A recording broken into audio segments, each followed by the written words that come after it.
want to be that insecure person. I want to be that confident person. And one crucial thing is to know, I mean, I am that confident person sometimes. I'm both. I'm both and. I'm not an either or. I'm not an either Adam's always brave or Adam's, always weak, And I'm not weak when I'm scared. I'm not saying that. Weakness isn't necessarily a bad thing. I'm both somebody who struggles at times with anxiety and somebody who can be confident. I'm both somebody that likes himself and likes qualities that he has and also doesn't like some things.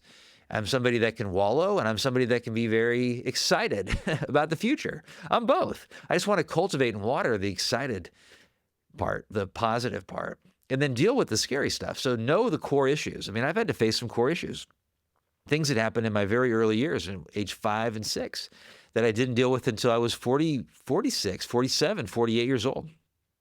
And I'm 51 years old, but it's so worth it. And that was really oftentimes the root of my tendencies towards numbing and isolating, was connected to my past.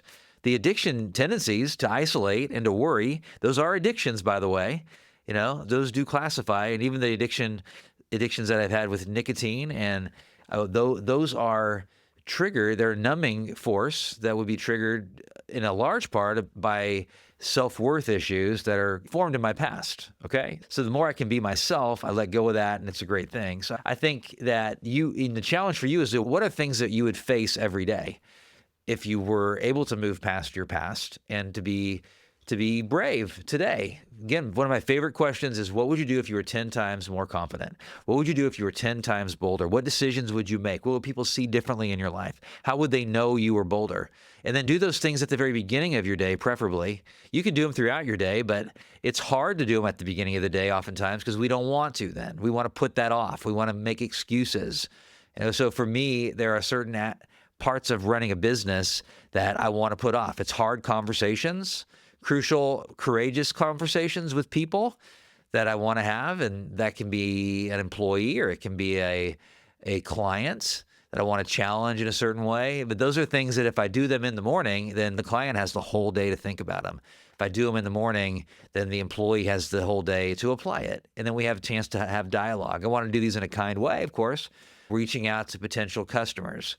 That is something that's very energizing to me if I have the right mindset, because I see that I'm helping, and this is an opportunity to help somebody because I know the skill set that I bring. But oftentimes, if I'm in a negative mindset about myself, then I'm going to dread that. So I have to cultivate that kind of mindset and then do it. Then put it in your calendar, schedule it out. I'm facing scary stuff consistently. Planning things with family can be a scary thing. And so you want to do this because it makes life so much better, because after you do those scary things, you feel good, because you did something hard, and then you realize that you can do another thing that's hard, and another thing that's hard, and another thing that's hard. It creates its own flywheel.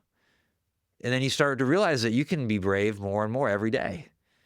So my challenge to you is to figure out what is an action you can take that would be facing a big fear. First of all, what is a big fear that you have? And you can identify that by some of the mindsets that you have, the things you tell yourself. And what are you telling yourself? You're not good enough. You're going to fail. You're going to be rejected.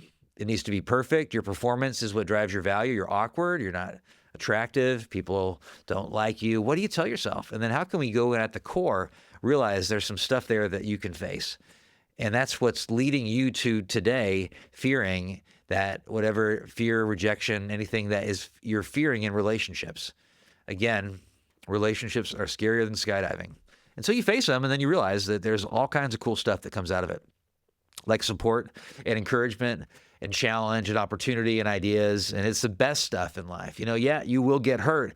And yes, it'll be worth it. I promise you. I promise you. So what action are you going to take to face a fear, identify a fear?